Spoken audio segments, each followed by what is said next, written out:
Hello everyone and welcome back to Magic at the Movies, the official podcast of As Yet Untitled, where we talk all things movies, TV shows and anything that takes our fancy that week. I'm your host Joe, and joining me as always is my lovely co-host Robert. Say hello, Robert. Hello.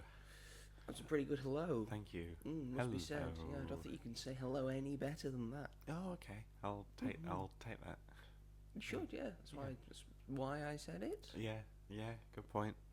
Otherwise I wouldn't have said it, you know. That's wise. Yeah. Yes, it's true. How are you? I'm okay. Yeah. Okay. Been better, but Yeah, I'm here now, so I'm automatically better. All the better from seeing Holly. Yeah, there we go. Yes, of course. It's always about the dog, the cat person that can't stay away from the dog. Hey, I like dogs too. That's a rom-com waiting to happen. I like dogs too. I'm just used to cats. And their dickishness. Dogs are a lot friendlier. Yes, they are. She's always happy to see you. Yeah, I have a video of my cat which I took the other day where I got really close to his face and he tried to swipe for the camera. I quite like that. It sums him up, really. Did I say you could take pictures of me? No photos. No photos. Yes, welcome back to Magic at the Movies, folks. In lieu of not having a real big film to talk about. What are you talking about? The film that you saw in the cinema is a big film that is beloved and But Avatar's not out yet. Oh, I don't want to even say confused. that. But we will be talking after the tragic loss of Rob Reiner, which we will get into later on. Yeah. We were talking about his incredible filmography, and we're going through them and what we think about them and our opinions of them. But before we get to all of that, let's start off the show with our regularly recurring segment of the show that we always start off the show with, which is... What have you been up to this week? Pay attention, Robert. Just stop. Look at me. I'm getting my things up that I did this week. You weren't ready. You know we start.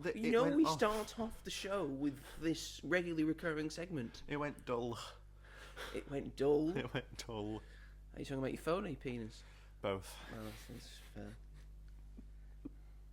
Time of year. It's cold. I don't want to do anything. That's how you warm yourself up. I won't say so, no. Chestnuts roasting. You roast your chestnuts, do you? Yeah. Wow.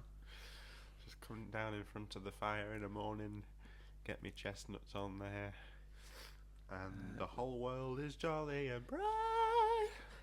Robert's saying he burns his balls, everyone. That's what he's saying. I'm a ball burner. He's a ball burner.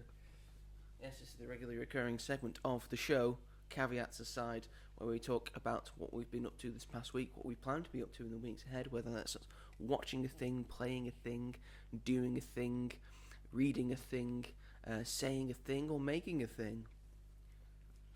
Yeah.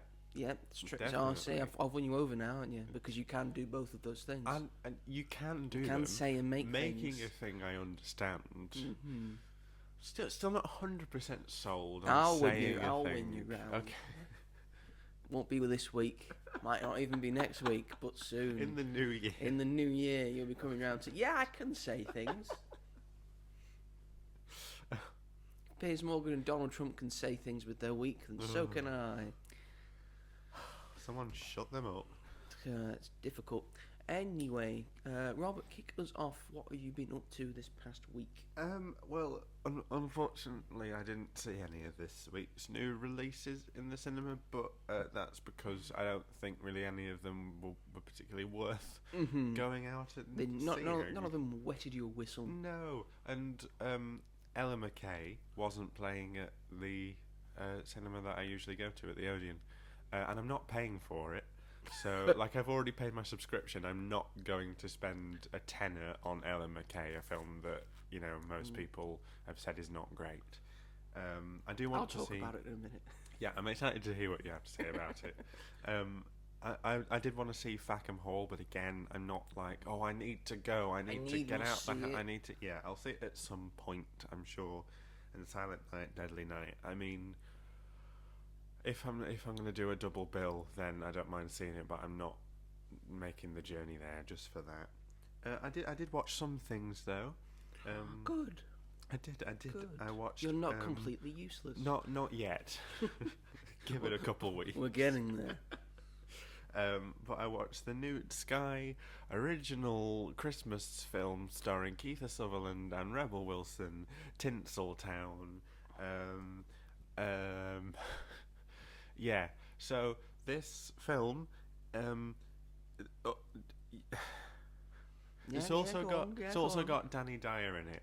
Danny Dyer has been in the 2 British Christmas films that have released this year. He's getting about, isn't he? He's getting about. In one of them, he's a happy singing cab driver. In this one, he plays quite an aggressive ex-husband to Rebel Wilson, and it's exactly what you think it's going to be. Oh, good. The plot is that Keith Sutherland is like a kind of like a Tom Cruise, Bruce Willis type action star, and his career's sort of going down the drain as his major franchise hits its 7th film, and his agent gets him a job.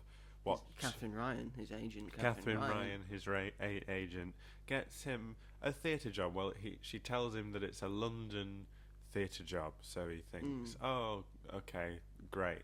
But instead, it's actually the village pantomime in a Yorkshire town, where he has the role of Buttons in Cinderella, and it's a very important role. A very important role. It is. It is. It's like being pretty much the star role. It is the star role in pantomime world, even though they're never in the Disney versions. But everyone wants to be Buttons. Everyone wants to be Buttons.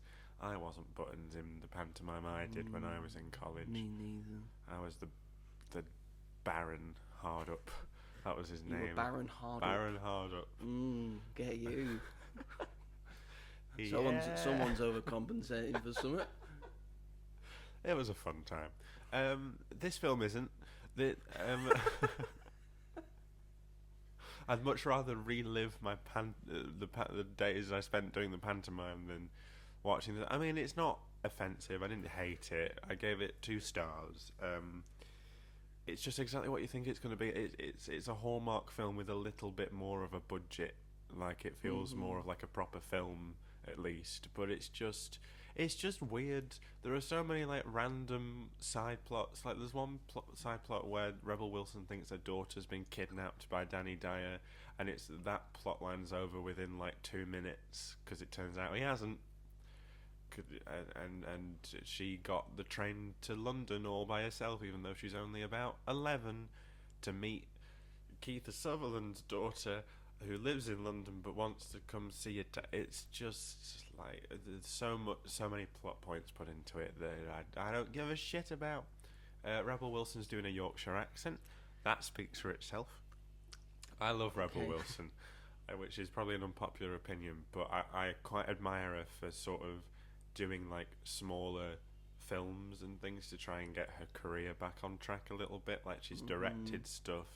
She was in a film called Bride Hard, which everyone hated. Everyone hates this. On Prime, which I might watch at the end of the year. I thought about it.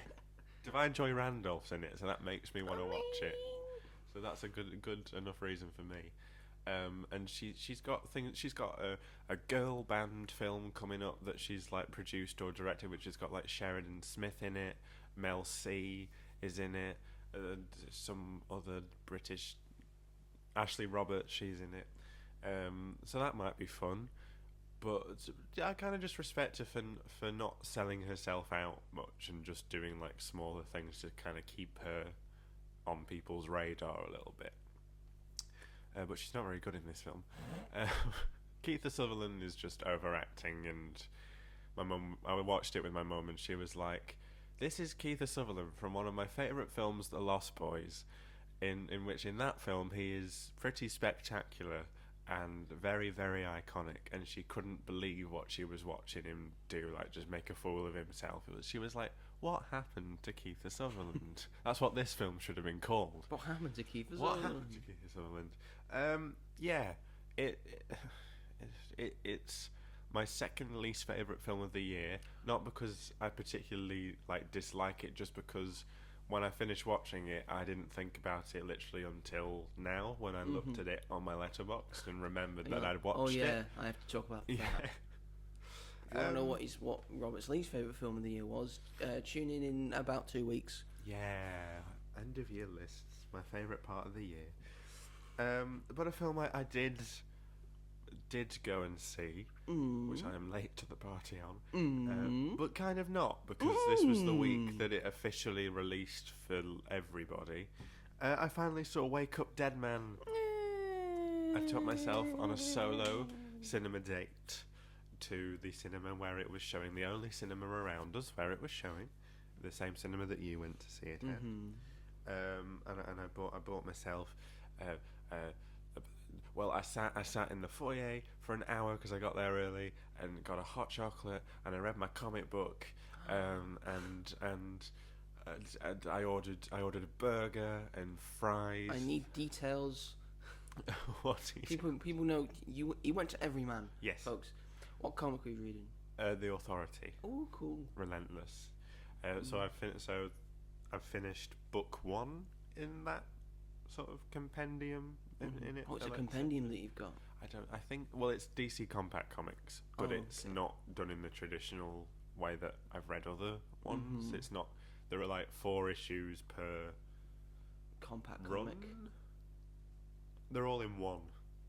Okay. So it's I've just finished. It was book 1, 4 of 4. That's what I read when I was there. And I enjoy it. It's really good. I do sort of worry about it coming into live action though, because I feel like it's very much going to be DC's Eternals. Because we still don't know about it because it's stalling. It's stalled quite a bit. I'm not surprised because it's a very broad concept.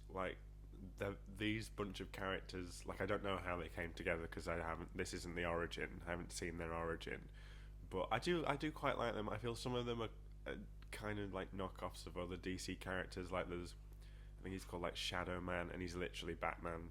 He's Batman but without the ears. Oh. I felt that for you. I'm okay. It woke me up if anything. Hit him again. Hit him again. Lads, hit him again. And Jenny, I can't remember her last name, but she's the leader. She's British, and she's kind of like a rowdy Captain Carter sort of character. She's quite cool. A rowdy Captain Carter. The engineer's in it, who was in Superman. Very different to how she is in Superman. But it's good and it's quite funny as well. They have a lot of banter going on, and it's quite serious. And it's just, I don't really know how to describe it. It's nothing like I read so far, but it's good. So then I got a cheeseburger and fries, which was delicious because they're always delicious. They're expensive, but they're delicious. I had to actually go out and check if it was on its way because I'd waited 40 minutes and it hadn't arrived, and I got nervous and I was like, I don't want to miss any of the film. So I went out, and as soon as I got there, they were like, it's literally just about to come, and I felt like a twat. But I'm not being funny. I did pay a lot for it, and sometimes it happens where they forget. Sometimes things get busy. It wasn't busy at all. There was no one there. But whatever. We love you, Everyman. You're very nice people. I think they heard that. Good. I think they heard the first bit. You whispering. You're whispering, right? So it feels like only I can hear it, and maybe Ollie. But you whispered into a microphone as well. Don't you know? Yeah. Oh shit. This gets transferred live to Everyman. Fuck. They're playing this through the speakers right now. Shit. Yeah. Sorry, Everyman. I love you really. Okay, continue.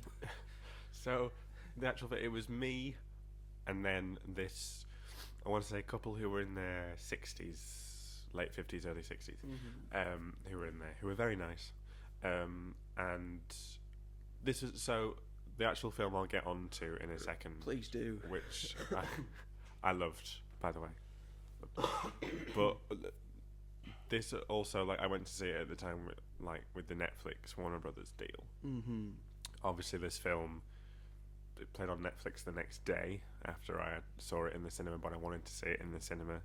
And I couldn't really imagine watching this for the first time at home, if I'm completely honest with you, because I think the whole experience of me going to the cinema that day, like taking myself there, like I went into town and like had a look around and like did some Christmas shopping, went in there, got myself some food, and then like was talking to the couple who were in the screen, and then when it finished, like we crossed paths again, and I was like, oh, what did you think? And we had like a good couple of minute conversation about what we thought about the film.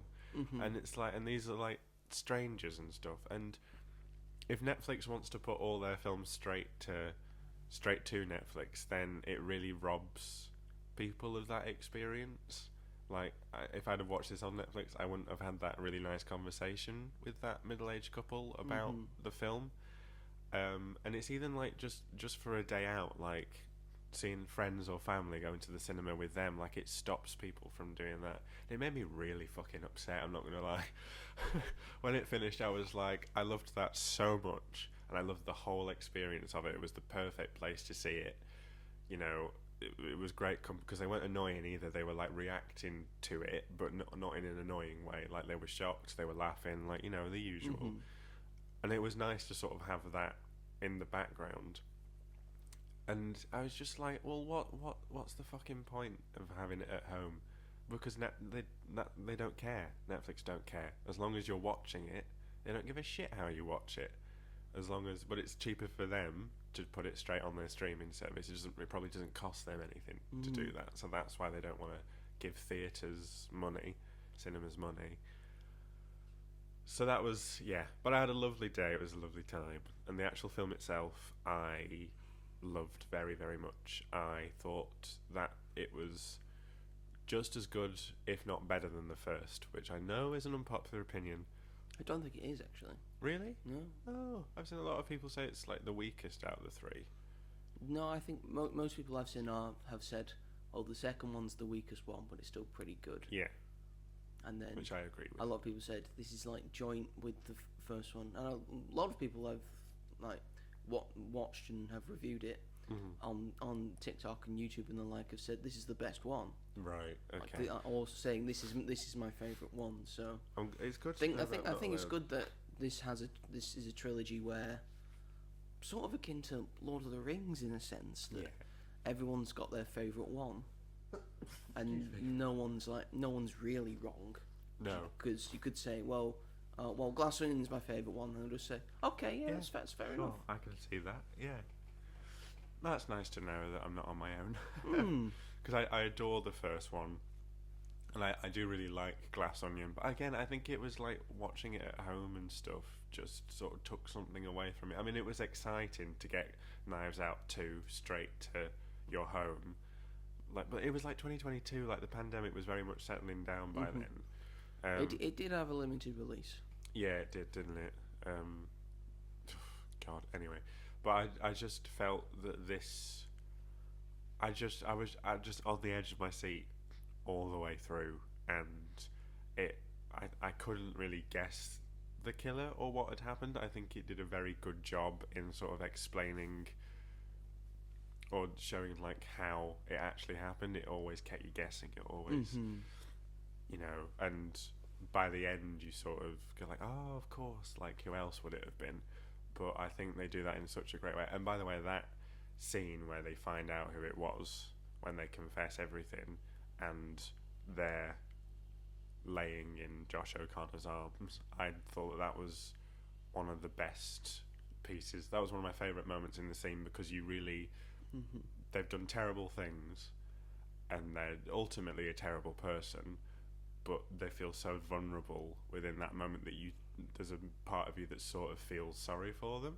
And who else can do that apart from that actor? I was just blown away by it. And the scene where they're trying to figure out who hired the machinery, and you know, they're like, oh, quick, we need to find this out now. I was like, oh yeah. And then the woman on the end of the line is like, can I talk to you about this? And Josh O'Connor's character like realizes why he's there and why he's a priest in the first place, and it's just wonderful. And again, its whole explanation, like you said when you saw it, about what religion should be and can be instead of what it's been manipulated to be with Josh Brolin's character, who he was fantastic as well, like terrifying but in like a really good way. Masturbates a lot, doesn't he? He masturbates. That was so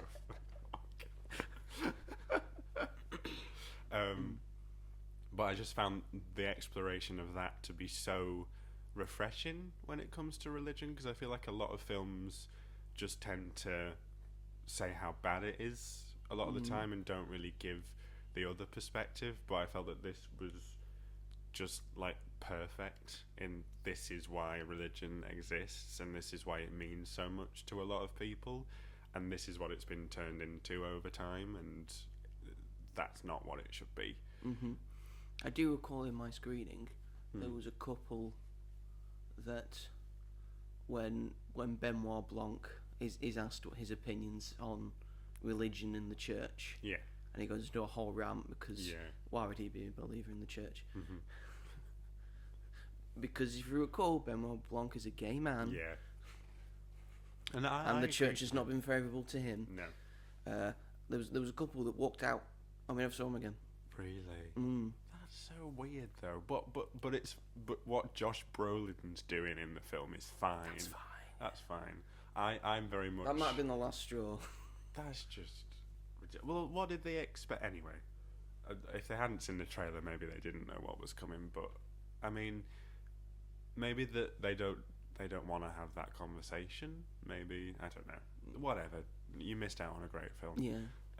It's their loss. Their loss.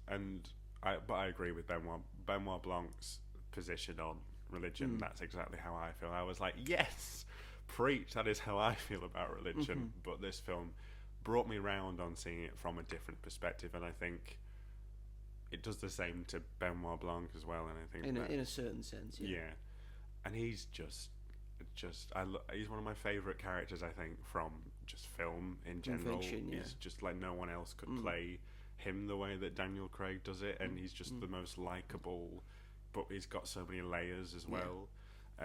Like an ogre. Yeah. Get Benoit Blanc in Shrek 5. I asked like a question. I don't know if it was on this podcast or somewhere else. Like maybe a month ago to you, of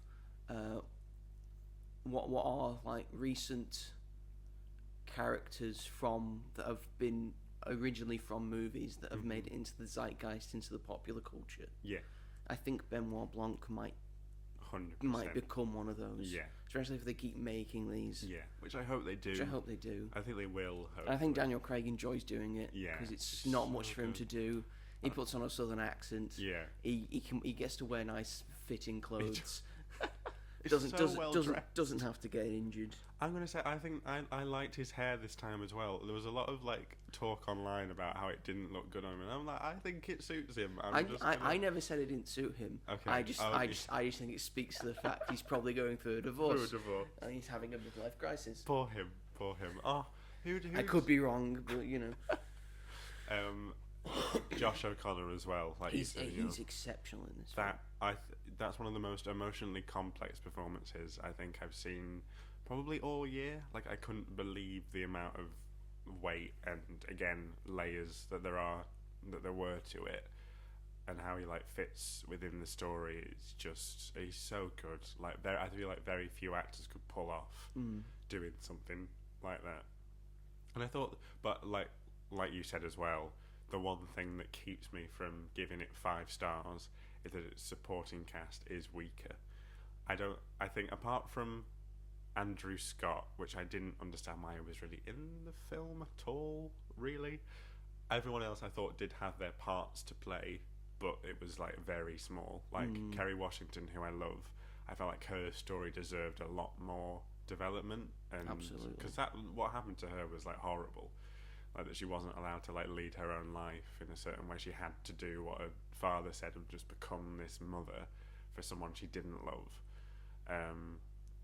And like Jeremy Renner like had a significant part as well, obviously Glenn Close.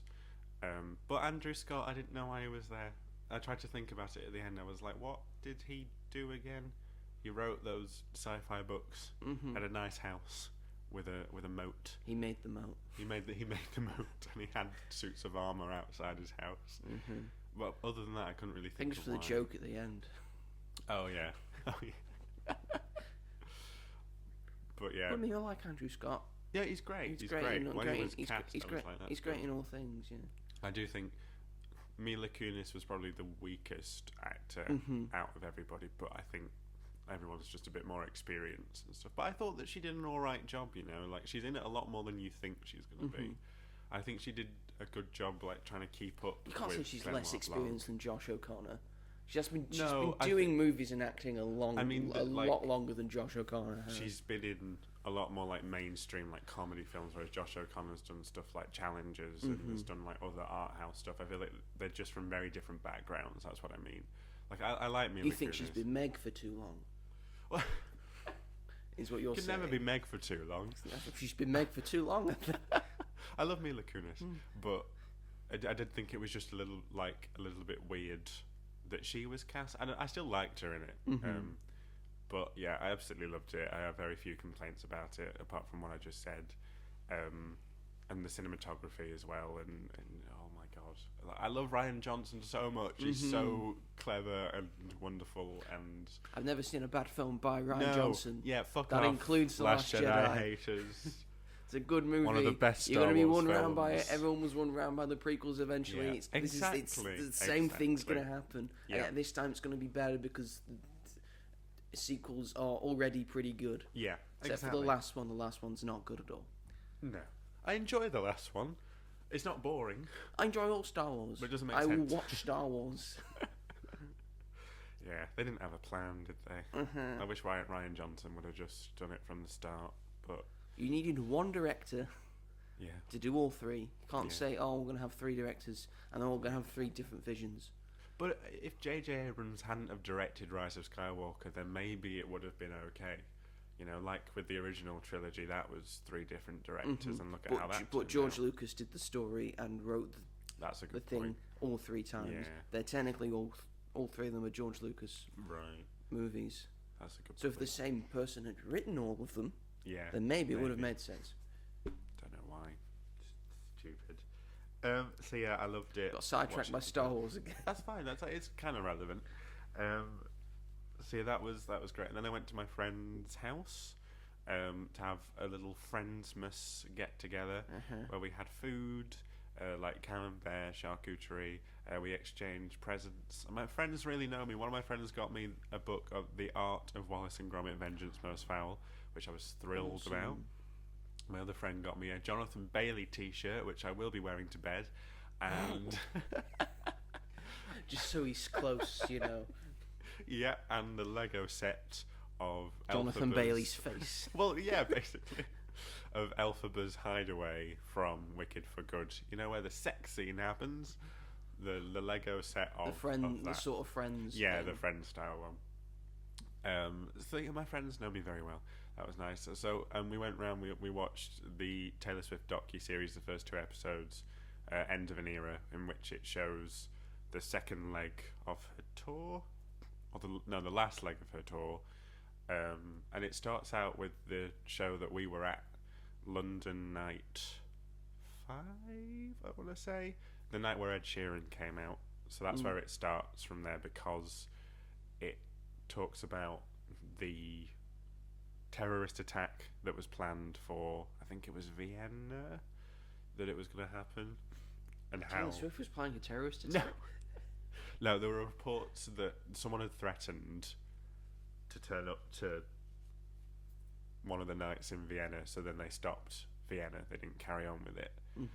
And then also what happened at that time was the Southport attack of the 3 young girls, and it showed like how she dealt with that during still carrying on with the tour, and it was kind of just insane, because it was like we were there and we obviously didn't know what was going on behind the scenes, and it shows you what was happening, like, and it's really fucking sad. It's so sad. And what was even more sad was to go online and to see people criticising her for getting upset over it. And what I would say is the one thing that everyone knows about Taylor Swift is that she can't act. She can't act to save her life. Can't act for shit. She's terrible. Not very good at it at all. No. So, and there are moments in the documentary where she has to like take herself away. She has to, and she gets very upset. You see, just before she's about to go on stage, she talks to the families. It doesn't show it, but she tells us that before each London show, she talked to each of the families of the girls, and it shows her like when she's about to go on stage, when she like says goodbye to them, and just how like heartbroken she is. But then she's got to like put on a show for everybody. Yeah. And then when you look at clips from that night during certain songs, you see like how difficult it is for her at times. Like you notice differences from how she's performed it in the past, and it was really sad, and it was just frustrating for me to go online and I'm like, even though she is everywhere, she's this big personality, she's a billionaire, she is still a human being that has emotions like everybody else. So yeah, but it was so sad. We had to like, after that episode finished, we were like, we have to pause a second before we go on to the next one, because that was happening whilst we were there, whilst we were like so excited, like getting ready, and and that was all happening behind the scenes. But the documentary isn't just about her. It's got a lot of segments about the dancers and their background, how they got to where they are, which is really nice to see. You know, the opening of La La Land, the girl in the yellow dress that starts off the song, she was a massive part of the tour. She was a choreographer for some of it. She was a dancer in most of the shows, so it was just fun to see where all these dancers had come from. And it's really good. It really takes you through how everything was created, and as a fan, that's what I wanted a documentary of it anyway. To get it here is great. She did also release a concert film of the final show. The final show, yeah. Which I haven't seen and probably won't see for quite a while, because it's 3.5 hours. Because it includes the newly added set list from Tortured Poets Department when that came out, which was exclusive for like the European leg of the tour, because the album hadn't come out. So I'll get round to it one day. But I'm sure quite long. You've got 3.5 hours. I've got my Tortured Poets Department bracelet on today, because I forgot about it, and it cost me a pretty penny, so I thought I'd wear it. So that was fun watching that with everyone that like had similar feelings about it, and then we watched Love Actually afterwards. Cozy Christmas vibes. A lot of fat jokes in that film. That's the one thing hasn't aged well. No, it's like every 10 minutes it's like, okay, we get it. You people being fat was funny in 2003. Okay, they're going again. Okay, right. She wasn't even that fat. She wasn't fat. No, she wasn't fat. She wasn't. Oh my god.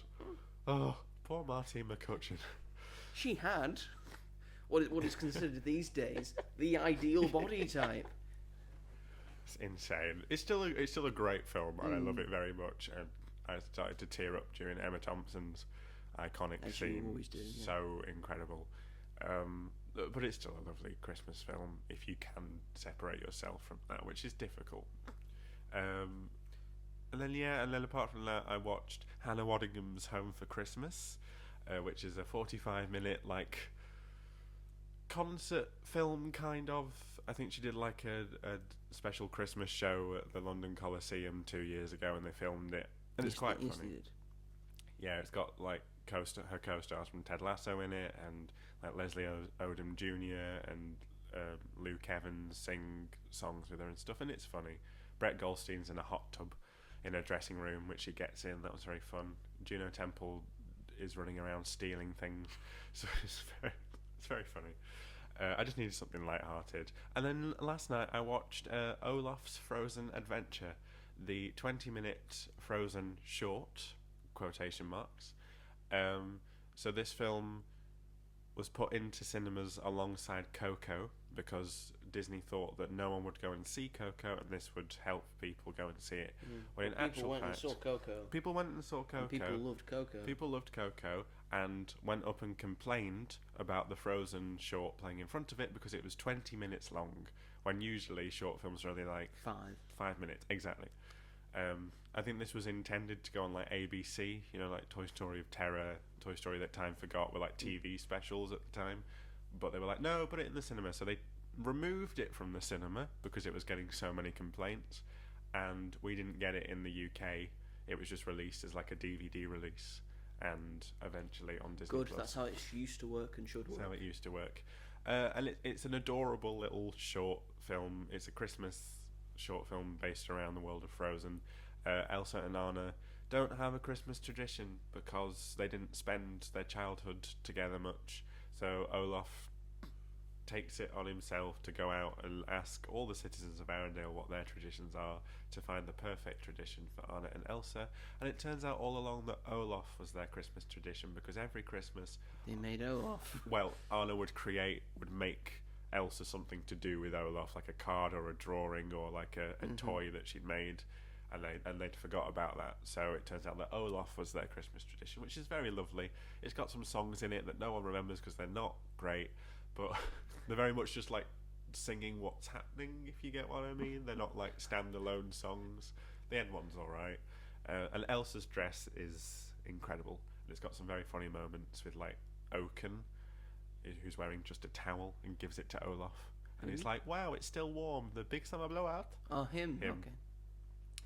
And Anna and Elsa set up the castle for all the residents to come in and spend Christmas with them, and everyone leaves because they have their own holiday traditions. And Olaf goes, oh, the surprise is everyone left. And that made me laugh out loud. So it has great moments like that, but it's just cute, it's nice, it's fun. But it shouldn't have played in cinemas. Well, it didn't, so don't worry. It didn't in the end. People revolted. I've been finishing Uncharted 3 as well, finally getting around to finishing it. I take massive breaks. Yay. And apart from that... Are you enjoying it? Yes, I am. Uncharted. It's brilliant game. But yeah, I think that's everything that I've been up to this week. Ooh, and we had a Christmas do, didn't we? We did have a Christmas do. Robert got quite tipsy. I did get quite tipsy. He had a bottle and a half of Pinot. Yeah. Well, it's got to be done. In instalments. Installments, yeah. It's got to be done. Had to be done, apparently. We had a fun time.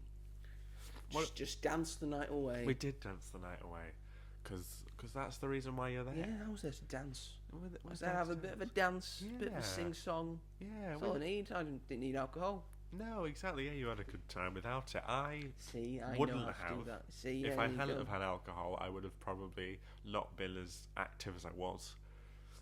But I had alcohol, so it's fine. Everything's fine. Everything went well and smoothly and as it was supposed to. How about you, Mr. Joseph? Oh, Mr. Joseph. Which is me. That is you. You were referring to me. I think so. You are Joseph, right? I am Joseph. Good. Joseph Broseph. Joseph Broseph. Yes. With my week, what have I done with it? Well, for starters, last weekend I was very sad because on the Saturday night, or technically the Sunday morning, for us in the UK, I watched WWE Saturday Night Main Event, which more importantly was the feature of John Cena's final ever wrestling match. Sad. He is now retired. Would he ever come back? No, he has said, I am 100% done. Okay. I am never wrestling again. He has said, when I feel that I have lost a step and I can't do it as well as I used to, I will leave. He has said he has lost a step. He's leaving he's 48 years old. Oh, okay. He's now just going to be doing movies. He's signed like a 5-year deal, like a 5-year contract with the WWE to be a spokesperson and stuff. Good. And stuff. But he'll be wearing suits, so this will be the last time you see him in jorts. Oh. This will be the last time you see a headband around his arm. Yeah. Because it's that massive, or wearing wristbands, or a baseball cap, or a baggy shirt. Yeah. Last time he's going to do You Can't See Me. That's sad. And he tapped out in his final match. It was and people in the arena were very upset and very angry. I'm not surprised. It felt very much like when The Undertaker was beaten by Brock Lesnar. Oh, okay. Because I've told you about Undertaker's WrestleMania streak. Yeah. Like he hadn't lost in 21 WrestleManias. Yeah. And then Brock Lesnar beat him, and the crowd was just dishevelled and very upset and distraught. Yeah. It felt very similar to that. And hopefully the guy who beat him, he's going to have a real big push eventually, which is what they should do with it.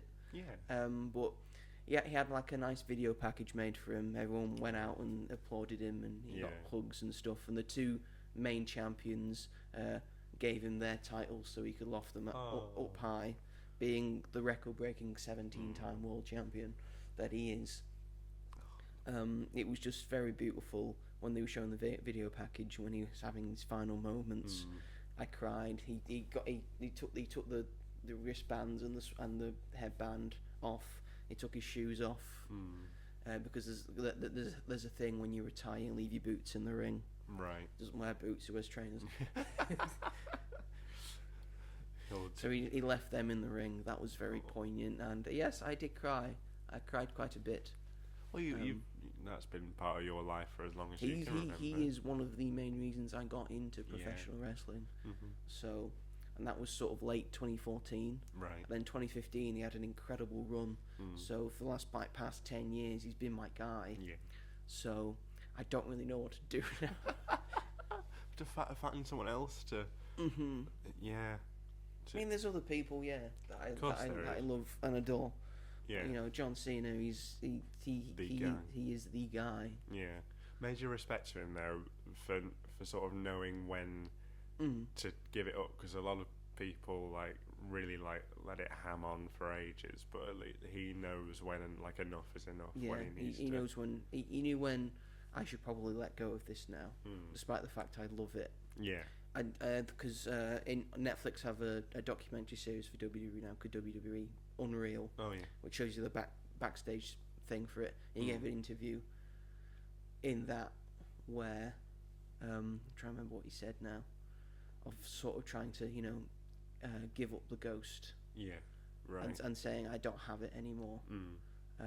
I wish I could do this forever. Right. I would do this for free if they let me, but I can't do it anymore. I'm done. But his idea of doing a year-long retirement tour to sort of give so many people one last chance to see him was quite beautiful to see. Was the full year-long retirement tour booked as well and done as well as people wished it was? No, there were some missteps. Okay. I would say. I enjoyed it for the most part. Yeah. Okay. And That's it's sad to see him go. Yeah. I just have to watch him in films now. Yeah. That's okay. He's not going away. And he'll be He's not dead. It felt like he was dead. Yeah. I bet tapping out was a real. I think that was the idea. It was a beautiful moment. Right. From watching on TV, I understand why people are upset and angry. Yeah. Your guy who has told you to never give up, and he said he'll never give up. Yeah. He's given up. Yeah. Mind you, that's not the first time he's tapped out in his career. Come on, guys. In his career, it's been over 20 years since he has tapped out. Right. Wow, really. But he had tapped out before then. Yeah. God. But it was quite an emotional thing. His opponent, he's called Gunther. He's a big Austrian man, very good professional wrestler. Yeah. And John Cena's a sports entertainer, as they like to say. Different. And there was a great call after the end of it of saying, tonight professional wrestling destroyed sports entertainment. That line was cold from commentary. But yeah, he chops you, he beats you up. He's a proper professional and a very dangerous man and like a believable dangerous man and dangerous opponent. And he's going to be a very big bad guy for probably the rest of his career. The guy that made John Cena tap out. Yeah, after having like back and forth very good match, and John Cena was getting back into it, Gunther kept putting a sleeper hold in, and Cena kept getting out of it. Then it went straight back in, and then he sort of got out of it, hit another AA, but then the sleeper went straight back in. It looks like he was going to pass out, but then he didn't pass out. He's going to move up, Gunther keeps beating him up, puts the sleeve hole back in, and there's just a moment with the camera shot where you just see Cena. He just starts to smile, like a sort of, yeah, I'm done, and then he taps out. Oh gosh. It was beautifully heartbreaking. Yeah. And because that's ended the John Cena character. Yeah. From where he started in 2002 to where he is now in 2025. Yeah. That's the run. Bloody hell. What a guy. Who doesn't love John Cena? I love John Cena. Yeah. Cena. I mean, he's made it public that he misses Vince McMahon, but you know.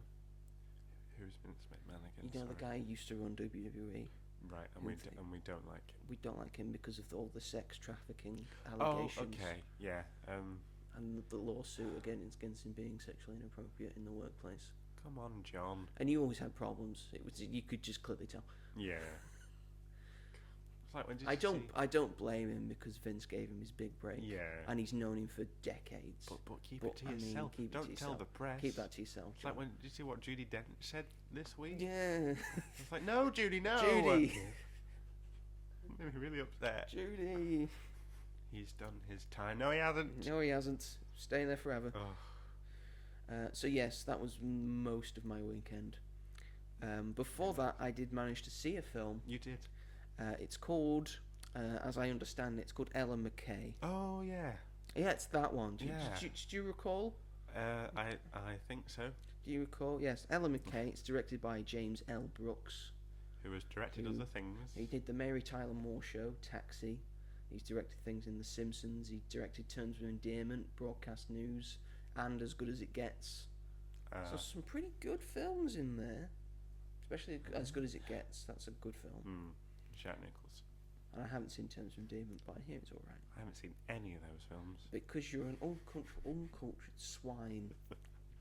It stars Emma Mackey, Sex Education's own. Yeah, love her. Jamie Lee Curtis needs no introduction.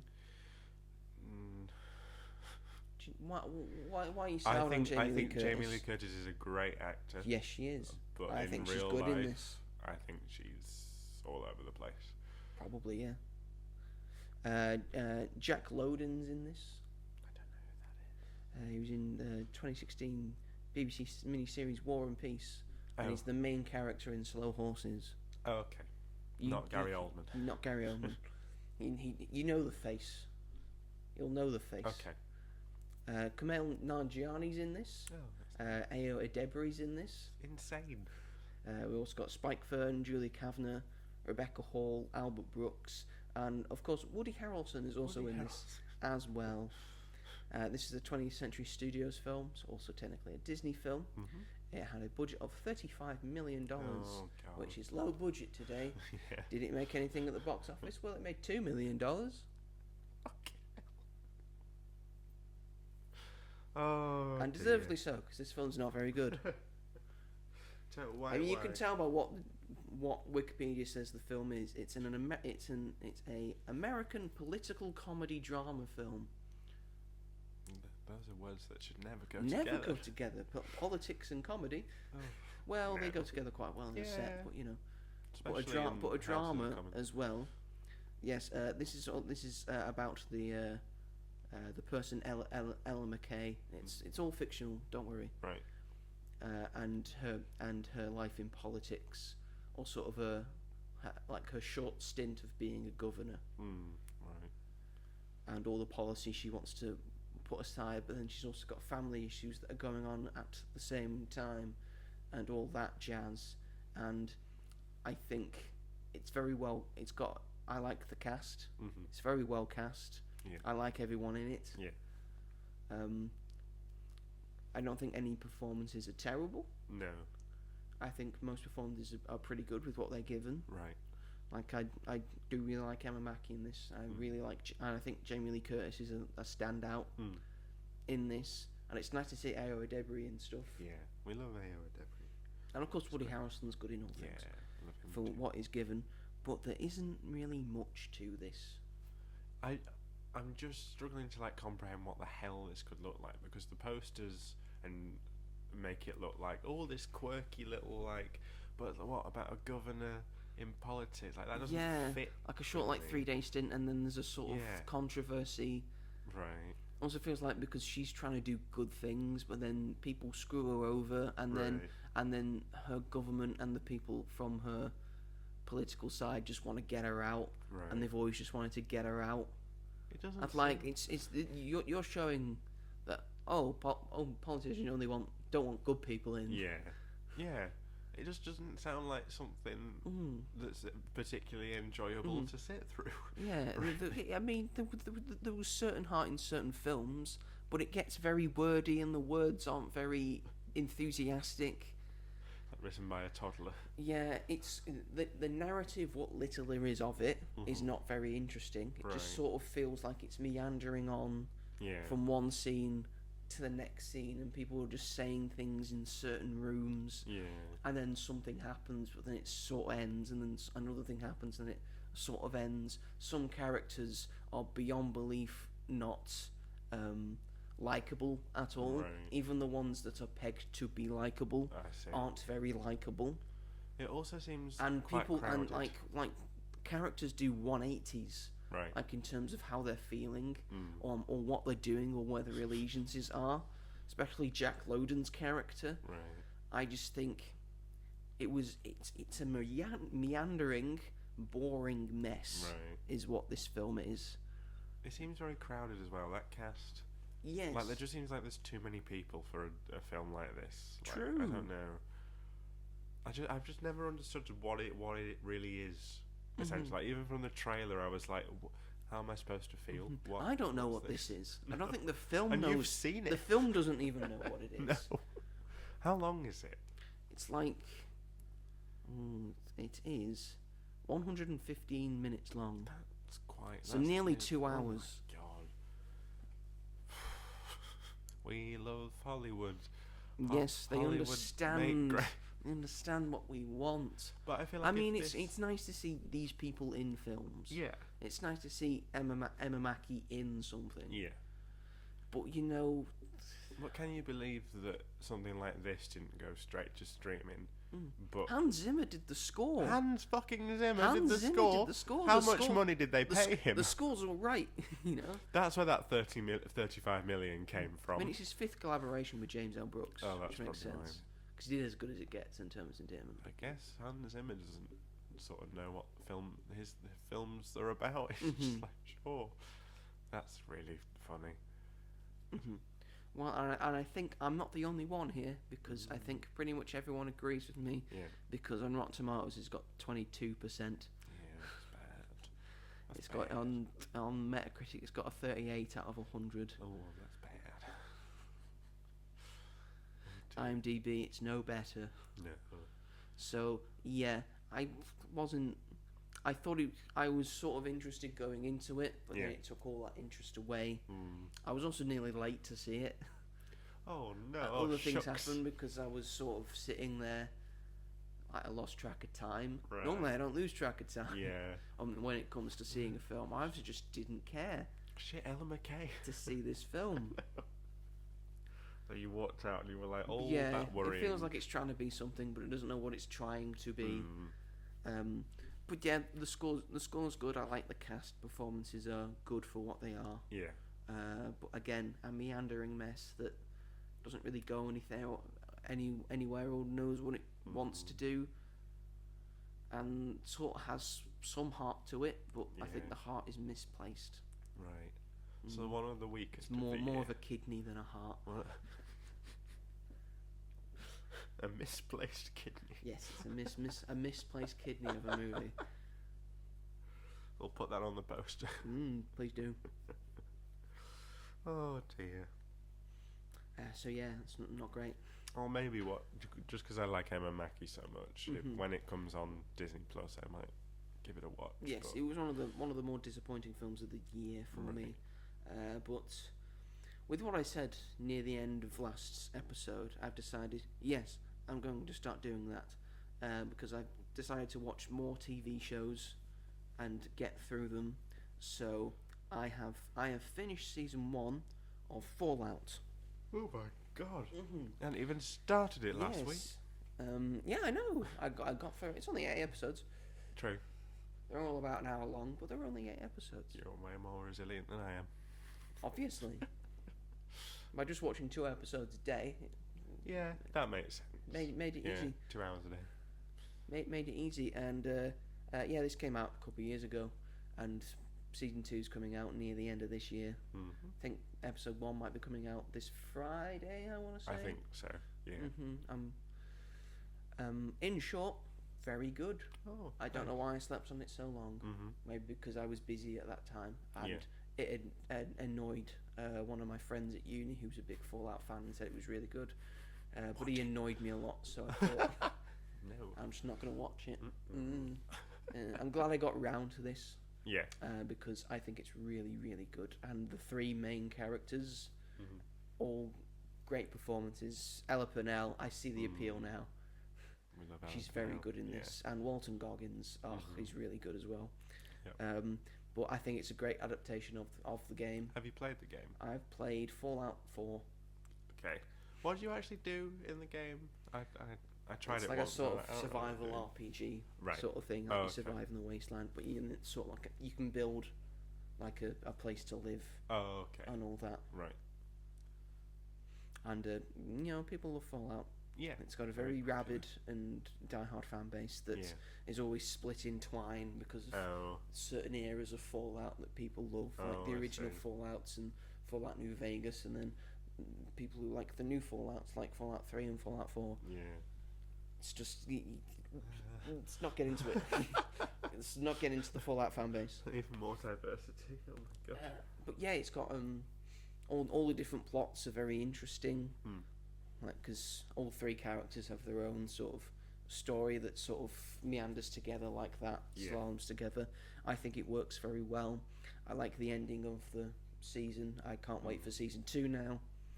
And I think it just works very well. And the makeup and the costuming, all very good. Especially for Walton Goggins, just having to get rid of the nose that big. Having to wear 3 little dots on his It's incredible. Incredible. And as well as finishing Fallout, I have also started, I think like yourself, I've also started watching Pluribus. Forgot I did that. Yes, you did. I'm only 2 episodes in, so don't worry. But yes, this is the much talked about new series on Apple TV Plus. From the same people behind the show Breaking Bad. You heard of that? Have you heard Tiny of that? Show? Tiny Show and the show Better Call Saul. Heard of that one as well? Have you also heard of that one? 'Cause it was Everyone like the loves best show it, of and all yet time. and yet award shows don't seem to. Dumbass hoe. Those dumbass hoes. Am I right? But I don't think they can sleep on this one because this has an incredible premise to it.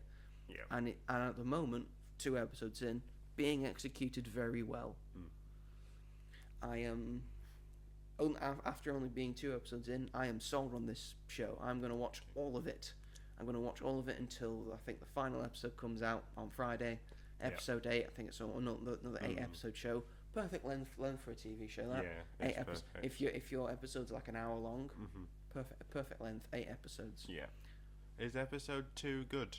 Because I've only seen the first episode. I think it's very good. I think it takes it further. Okay, that's good. And like the natural progression of what the what the show was supposed to be. And again, it's a very intriguing premise in it.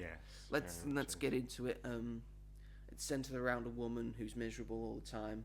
So during a sort of alien invasion takeover sort of thing, terrifying, where everyone becomes a part of a hive mind. Think Unity from Rick and Morty. And communism. She is not affected by this because she's miserable. We don't know why. We might find out the real reasoning.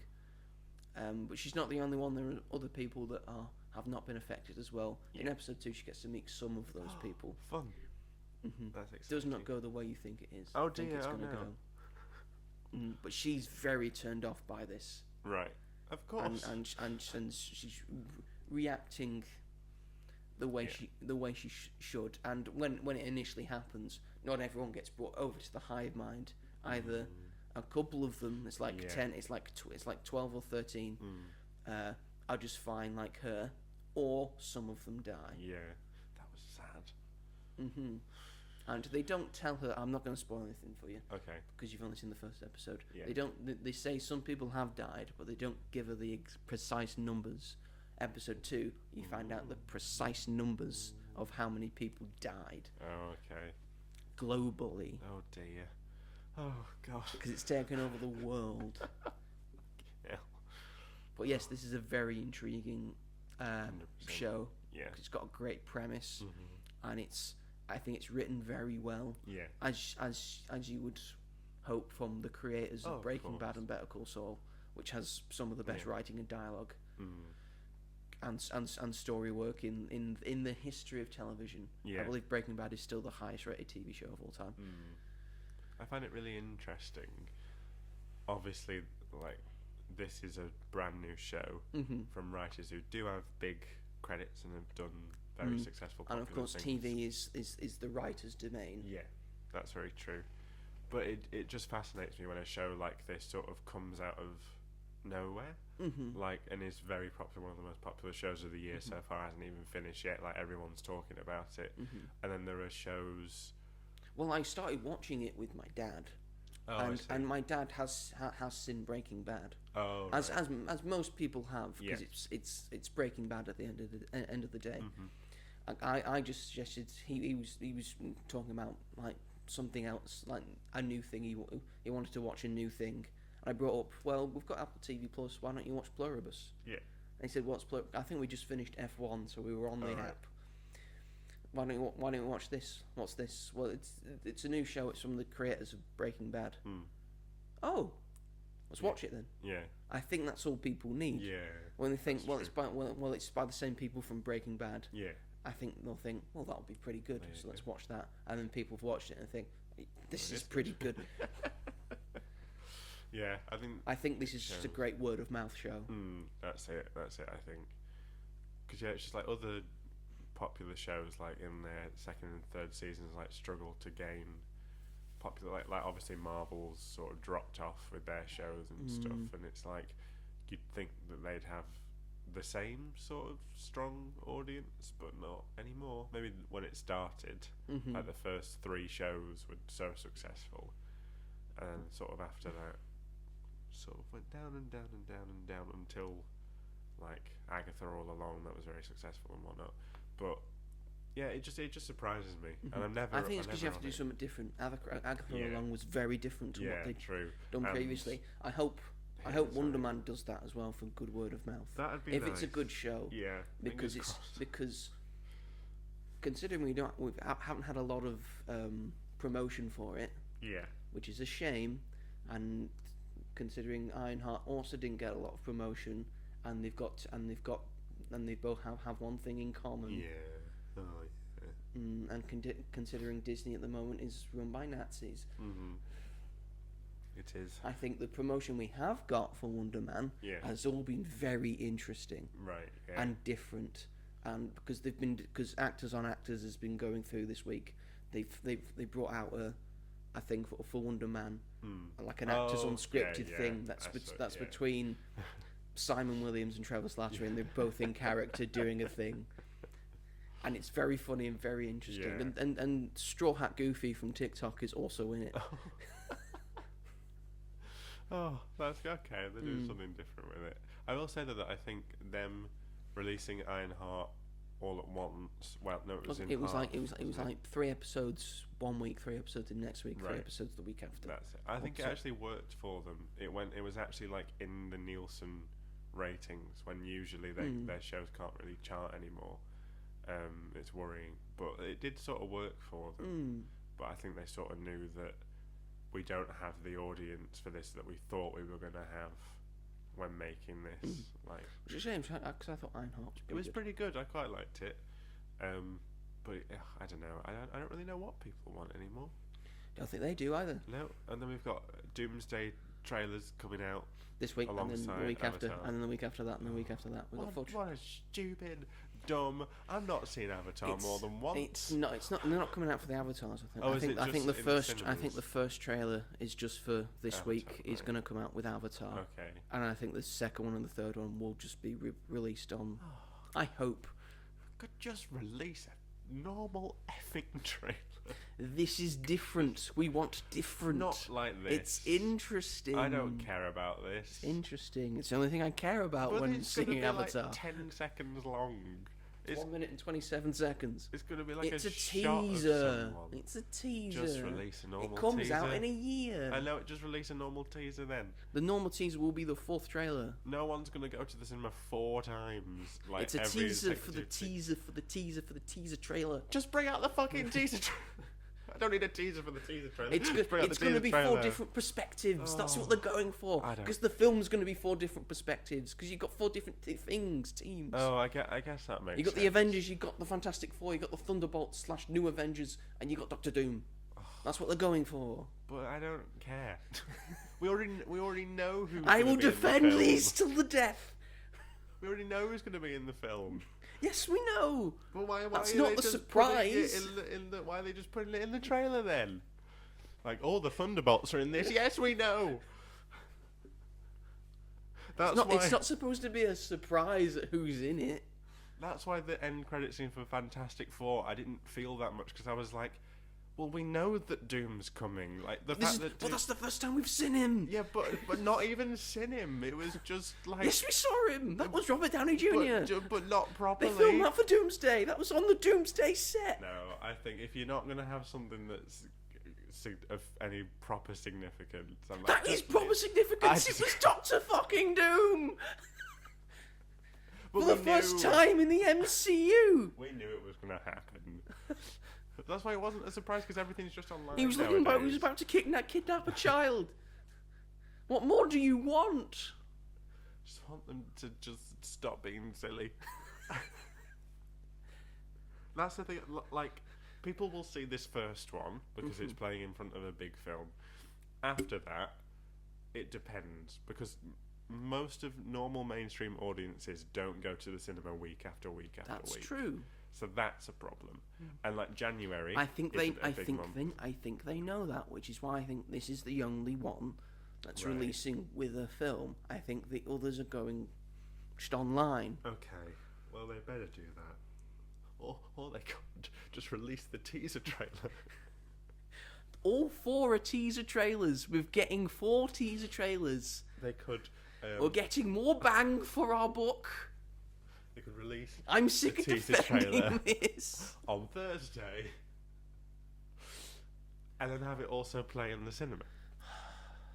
You know, save them money. I don't think they care about saving money. You know how much they're paying Robert Downey Jr. Yeah, good point. Oh. Hopefully for 2 films and not for 1. But apparently one of them has already been leaked. Yes, somewhat. Yeah. I haven't seen them.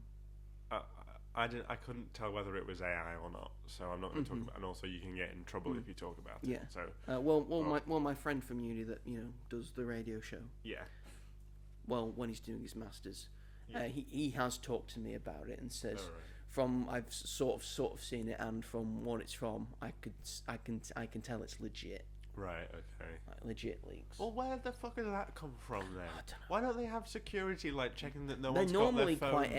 airtight. Yeah, like they're like no phones. When you're in here, you can watch it, but you can't. And maybe they took a record. picture with that Apple Watch. No Can devices Can at Apple all. Watches do that?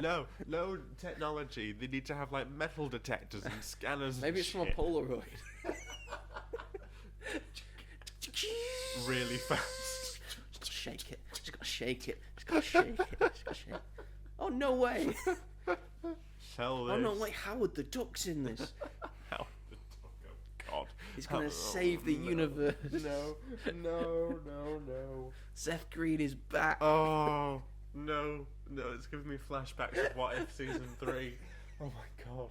Which was about a year ago, which is insane. Was yeah, it was a while ago. But yeah, Pluribus, pretty good. Sorry, how the fuck did we get onto that? Tangent into a tangent into a tangent. Yeah, and that's pretty much what I've done with my week. Like significant. I think significant stuff. I think Stuff, yeah. also you significant stuff. Yeah, Despite the fact you're saying you've been busy and you haven't watched anything, that's quite a few things that you've watched. Apart from the last two things, which were only which were less than an hour things. Still watch something, didn't you? Still watch something. Christmassy things. Anyway, shall we move it along? Yeah.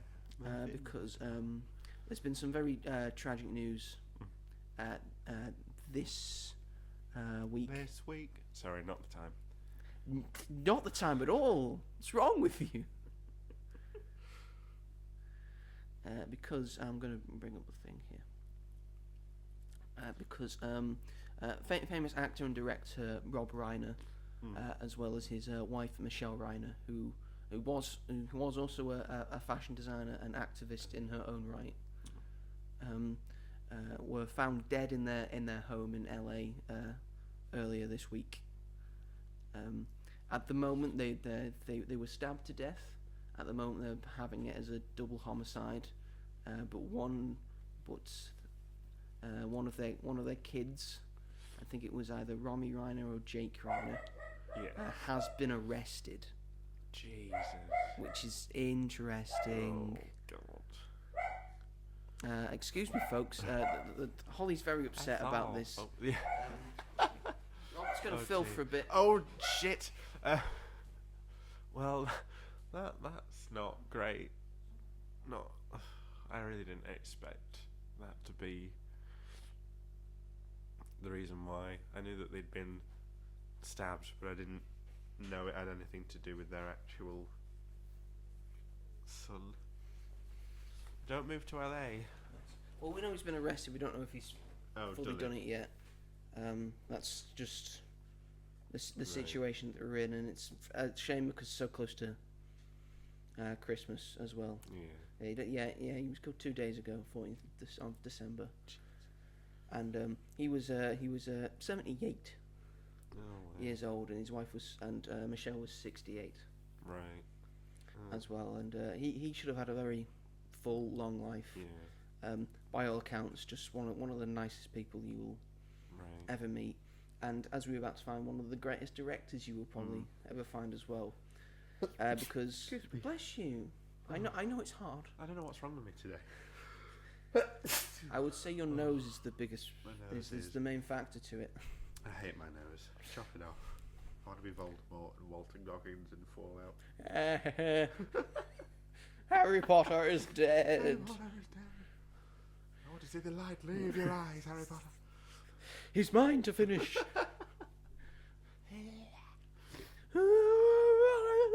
Ralph Fiennes, how have you not got your Oscar? He got one for Schindler's List, did he not? I don't think so. I know. He's one of the biggest snubbed actors of our time. Okay.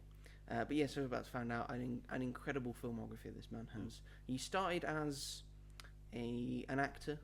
He acted in things. He was in a sitcom in the 70s called All in the Family, which ran from 1971 to 1979. He played the son in that with an incredible mustache that he had.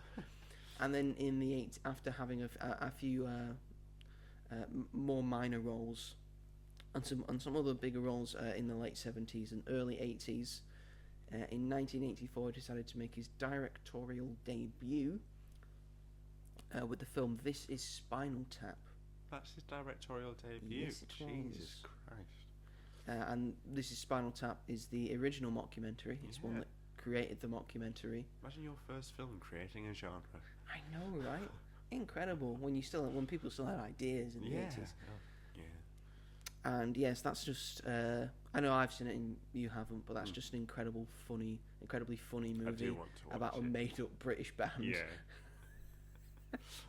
With some incredibly funny songs and very funny moments, as well as him sort of playing like a fake director while he's actually directing it. Right. A sort of a documentarian in it, and him like sort of interviewing and doing stuff as well. And he returned this year with Spinal Tap 2. The End Continues as well. He had a film this year. This year, and I quite enjoyed that film as well. It's not as good as the first one, but I still think it's quite enjoyable. And from 1984, This Is Spinal Tap, he went on an incredible run of about an incredible 10-year run. Yeah. Because 2 years later, in 1986, he was obviously asked by Stephen King to direct one of his books, and that turned into Stand By Me, which is one of the greatest coming of age films ever made, with some incredible cast of characters. Yeah. And just an incredible message and poignant message. Yes, we understand, Holly. It's very emotional. You come here, Holly. Come here. There we go. Come on, Holly. Come here.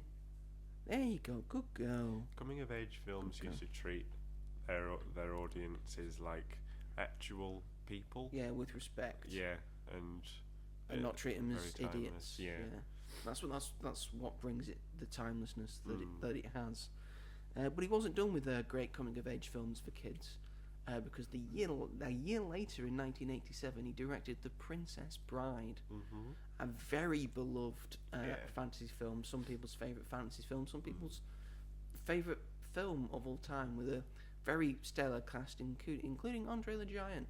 Yes, Another famous wrestler turned actor. Well, that was the only thing he acted in, but he's very good in it. It's been remembered despite his very thick French accent. That's fine. It's fantasy. Anything can happen. A fun thing that happened on the set of Princess Bride. They were about to set up for film, and Andre the Giant farted so loud for about a minute, and then there was like silence for about 10 seconds, and then Rob went to Andre, "You okay, Andre?" And Andre said, "I am now, boss." God, what did he have for lunch? He's legendary. Andre's legendary for being able to have about 200 beers in one sitting. Oh my God! Because a generic beer, he was that massive. A generic beer can, those sort of like tiny Coke cans that you get to make tonics and like rum and cokes and stuff. That's what a standard sized beer can looked like in Andre's hand. Yeah. There was apparently a lot of fun filming that as well, and Rob made it very fun. And that was the second time he had worked with Billy Crystal, because because Billy Crystal also has a smaller role in This Is Spinal Tap. Right. And then he would work with Billy Crystal extensively in his next film, when he, in 1989, directed When Harry Met Sally. Yeah. Again, a very beloved rom-com. Some say the greatest rom-com. I say it's the greatest rom-com of all time. It's very good. I think it has the most rom-comminess to it. Yeah. Of just the story and the narrative and the will they won't they this of it, and the end of the running to it as well. Yeah. Like, it has all the hallmarks. I think most of them are based on When Harry Met Sally. A New Year's Eve film. A New Year's Eve film that I love watching every year. And Billy Crystal's great in it, and Meg Ryan's equally great in it. Carrie Fisher's in it as well. Really, really lovely. And of course the infamous scene, or the famous scene, depending on where you stand, of in the diner, of Meg Ryan not being too sure about it. So Rob Reiner said, this is all you have to do. It's fine. So he's doing the full thing. He's banging on the table. Yes, it's great. I love it. And then he remembers, on one table next to him, he's got his mother there, of him just having a full orgasm in front of his mother, because his mum's the one who says, I'll have what she's having. That's Rob's mum. Which is very fun. The year after that, he decides to go away from rom-com and comedy, having any lightheartedness to it at all, and decides to make Misery, which is another Stephen King adaptation. You've seen this film. Yes. Have you not seen this? I haven't seen Misery yet, no. Give us a rundown on Misery. Misery is Kathy Bates and James Caan. It is. It's Caan. Yeah, I know. Yeah, James Caan. Yeah, brilliant actor. Brilliant actor. James Caan is a writer. If you're young, he's from Elf. If you're old, Yes. he's from The Godfather. Yes. That's a good way to put it. If you're at that awkward stage, Misery. James Caan plays an author of a fictional series who gets in a car crash on a snowy night, and See, I've not seen Misery, but I know what Misery's about. Yeah. Because there was an episode of Family Guy that did like sort of 3 short things based on Stephen King novels, and Misery was one of them. So I've seen the Family Guy interpretation of this film, where Brian is James Caan and Stewie is Kathy Bates. Oh, I need to watch that. Yeah. I've not seen that. That's amazing. Yeah, so basically, he gets taken in by this stranger, who's played by Kathy Bates, and he's injured basically. She's a big fan of his books. And yeah, she turns out to be a huge fan of his work, and he's writing his final book from that series. And when she hears about things that she doesn't really like happening to her favourite character, things start to make a turn for the worse, and it turns out that she is a raging psychopath who keeps in there essentially as hostage, false imprisonment, and we all know the hobbling scene. How can you not know about the hobbling scene? I'm sort of familiar with the hobbling scene. It's one of the most, when things happen in films and it makes your body react. That's one of the biggest. I know what happens to his legs. Yeah. Yes. But it's so, because it's a two-hander, it's so great, like the dialogue between them, and Kathy Bates, I think she won the Oscar I think she did, for that, and how her performance evolves is just incredible. And the two of them together, even though they're like against each other for a lot of it, they've got such great chemistry, and the way it's told, it's a slow burn, but it in the most entertaining way possible, just because of the sheer acting that's going on between the two. I watched this at a time when I was really like getting into film, and seeing it more than just like a way to just sit and relax, to actually gain something from it. And I've seen it many times. It's brilliant. I love it. It's probably my favourite Stephen King adaptation after Shawshank. And yes, I'd recommend it, but Yes, I do desperately want to watch it. Yeah. And find time to watch it. Yeah. And he did such a great job directing it. It's very well directed. And then 2 years later, he would cap off this great run of films for like 8 years with A Few Good Men. This has which has Tom Cruise, Demi Moore, and Jack Nicholson in it. They're all incredible in it. It's excellent. I think it's a bit more of a slow burner. Yeah. But I think performance-wise, it doesn't get better than Tom Cruise in this and Jack Nicholson in this. Right. Because you can't go wrong with Jack Nicholson, really. No. In a sense, and this is one of Tom Cruise's best performances. Yeah. I think, and sort of holding people accountable and doing the right thing and all of that. And I think this caps off sort of this era of Rob Reiner, but with all of his films, really, they've just got a sense of hope in them, and having hope prevail. That's very true. And having the nice thing happen at the end with pretty much all of his films. This cap off is like excellent run, but he's also directed The Bucket List, which has Morgan Freeman and Jack Nicholson in it. He's directed the film Flipped, which you've seen somehow.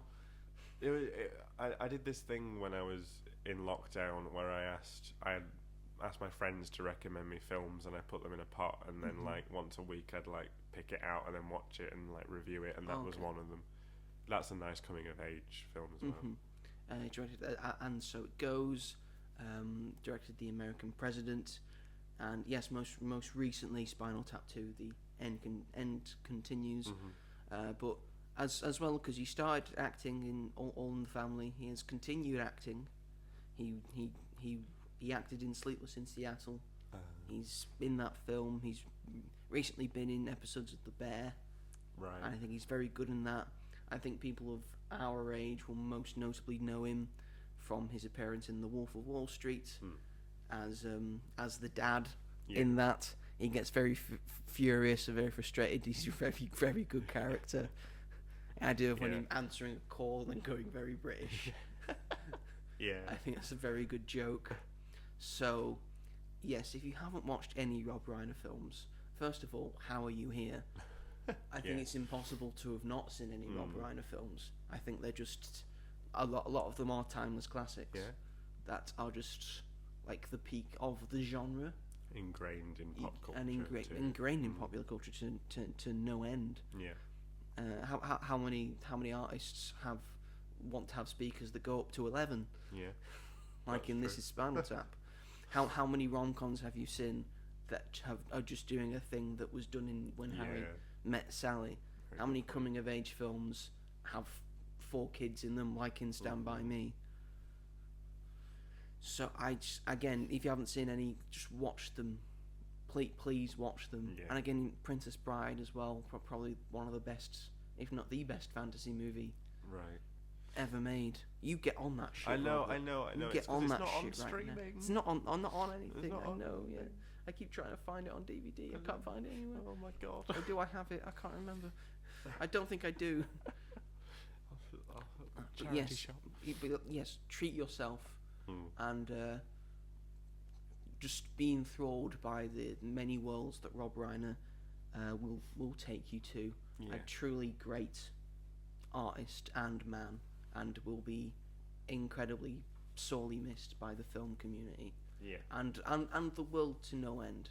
Because we've lost a good one there. We have. That's a shame. Shame to leave it on a down note. Oh, well, it is. Yeah. It is. Fuck Donald Trump. Fuck Donald Trump for what he said. Oh yeah, that's why he died. No. What's incense? Oh, I can't even. There aren't enough words to describe him. Anyway, that's the show, I think. Yeah. Again, watch a Rob Reiner film. Yeah. I would. Well, which one would you recommend people watch? Most. Oh, I mean, my favourite's probably Misery out of them. But it depends what you're in the mood for. That's very true. I think at this time of year, When Harry Met Sally is the. I was about to say, yeah. Yeah. But any of them, really. I mean, and there she goes. Again, very upset. Personally, for me, if you haven't seen The Princess Bride, I would say watch The Princess Bride. Yeah. I just think it's exceptional storytelling at its finest. But yeah, Christmas, watch When Harry Met Sally. Yeah. If you want a very good court drama, watch A Few Good Men. Right. I think it's very good. So yeah, I think that's the show, everyone. While Holly barks away, I think at some sheep or our neighbours. It's hard to tell which one. Both. It's very misty today. It is. It's very misty today. I love good mist. Do you know? Very atmospheric. Ooh. But yes, that is the show. Thank you everyone for watching and listening to this episode of the podcast. We very much appreciate it. If you are watching this on the YouTubes, feel free to like and subscribe to As Yet Untitled, and then push the bell notification so you never miss an episode. Thanks for miming that for our hard of hearing listeners. So you never push the bell notification, never miss an episode of this podcast or of any of the film reviews that I do. I do have a film review out for Ella McKay. If you want to check that out, all available on YouTube Shorts. If they want to listen to us on a podcast catcher of their choice, Robert, where can they find us? There is Spotify, Apple Podcasts, Amazon Music, Sony Podcasts, and wherever else you may get your podcasts. Thank you, Robert. If you want to get into contact with the show, we're both available on Letterboxd. Oh my gosh. Yes, we are. You can see all of our reviews. Yeah. I am Ginge101. Sorry, that makes me giggle. Sorry. I'm Rob on Film. That makes me giggle. It's so boring. What, Rob on Film? There you go. See, I'm cool. Useless. Yes, that's what I wanted to say. But yes, feel free to check them out. I sort of make short, funny reviews on stuff, and Robert goes very in depth and does very good reviews on his Letterboxd. See how long my fucking Wake Up Dead Man review is. Oh my God! I can't wait to read that. Because again, very excellent reviews. Someone should hire him to be a film reviewer and journalist. Thank you. As long as you also hire me. Of course. As well. Yes. We're a package deal. Yes. We are. That's what we've got going. That's what we've got going for us on our Tinder profile. That's what it says. Yes, they do double dates now. They do double dates. Yeah, I've not done it. No, I don't really want to. Yeah, so both on Tinder if you want to get into contact with us, both on Tinder. I'm so glad it doesn't have a search bar. Yeah. God, imagine that. Oh. Very odd. That's because that's too picky and choosy. Isn't it? Yeah. You can't have that. No. We're also available to get in touch with on Instagram. I'm the Mighty Joe 888. And I'm Rob G Hall. Yes, get in contact with us. Leave a question, something you want us to cover, a topic you want us to cover. Feel free to let us know, and we'll get back to you next week.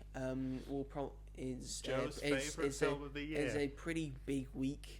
Pretty big thing that we have to that we're going to be able to talk about. That we're going to be able to talk about the first Avengers Doomsday trailer, which we will talk about. Which we will be talking about extensively. That's what the film. That's what the show will be about. That's what we're going to see. That's what that's what I'm there to see. That's what we're paying about £18 I'll watch that for. and then I'll leave. What else will there be to watch?